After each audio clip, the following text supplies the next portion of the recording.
Which of the following is a pair of को primes. इनमें से कौन सा पेयर को प्राइम का है।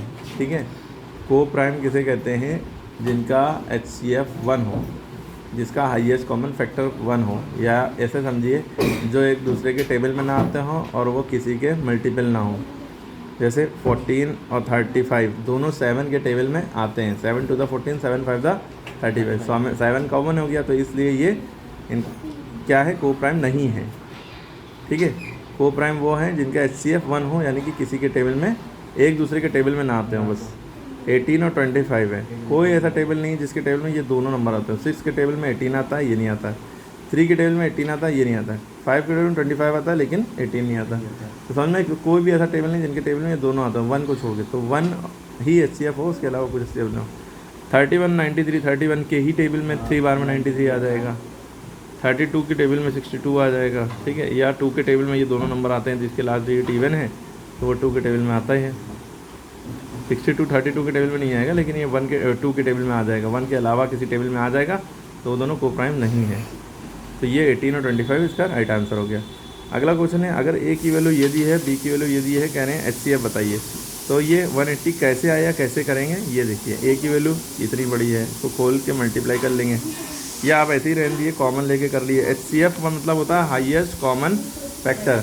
तो इसमें कितने कॉमन है वो बताइए। और देखिए ये आपके सामने सवाल लिखा हुआ है, 2 का, A की वैल्यू 2 का स्क्वायर है, 3 का क्यूब है और 5 की पावर 4 है। इसमें 2 का क्यूब है, 3 का स्क्वायर है, 5 है। कैसे समझे HCF क्या है, कैसे निकालेंगे इस तरह की सिचुएशन में। मल्टीप्लाई करेंगे, बड़ा हो जाएगा।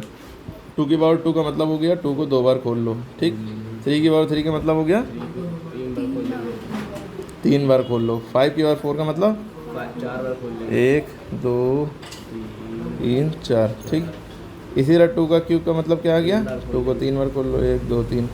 3 का स्क्वायर का मतलब हो गया 3 को 2 बार खोल लो। 5 का मतलब 5। देखिए ये 2 हो गया कॉमन।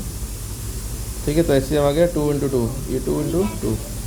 और देखिए ये 3 हो गया। ठीक, 2 बार 3 हो गया। ठीक है, 3 × 3।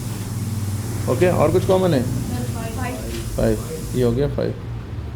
क्योंकि HCF कह रहे हैं तो अब पहले हम HCF बता देते हैं, बाद में LCM भी बता देंगे इसी में।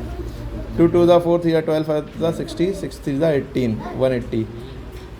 ठीक है, तो ये HCF कितना आ गया इसका 180। अच्छा, जो नंबर कॉमन नहीं बचा उनको छोड़ दिया गया है, उनको HCF जब निकालते हैं छोड़ दिया था। लेकिन मान लीजिए इसका LCM निकालना होता, तो LCM में जो कॉमन हुए हैं पहले उनको लिख लेंगे। 2 कॉमन है, 2 बार 2 कॉमन है, 2 बार 3 कॉमन है और 1 बार 5 कॉमन है। ठीक, अब जो बचे हैं वो भी लिख लेंगे। जैसे ये वाला 2 बचा, ये 3 बचा, ये 2 और ये 3, 3 बार 5 बचा है, तीनों बार 5। हम इन सबको जब मल्टीप्लाई कर देंगे, जो नंबर आएगा वो हमारा LCM होगा। तो ये HCF और LCM में फ़र्क है। HCF में सिर्फ कॉमन नंबर लेते हैं, HCF में सिर्फ कॉमन नंबर लेते हैं, और LCM में जो कॉमन होते हैं वो तो लेते ही हैं, जो बच जाते हैं वो भी लेते हैं। ये फ़र्क है, समझ में आ गया। हमारा आंसर 180 आया HCF इसका, तो इसीलिए 180 टिक लगा हुआ है।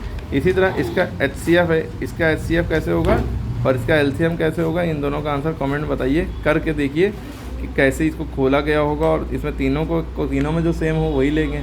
ठीक है, और LCM में जो कॉमन वो लेंगे, जो कॉमन नहीं होगा वो भी ले लेंगे, जो कॉमन होगा उसको एक बार लेंगे। ठीक है, करके बताइए इनका आंसर।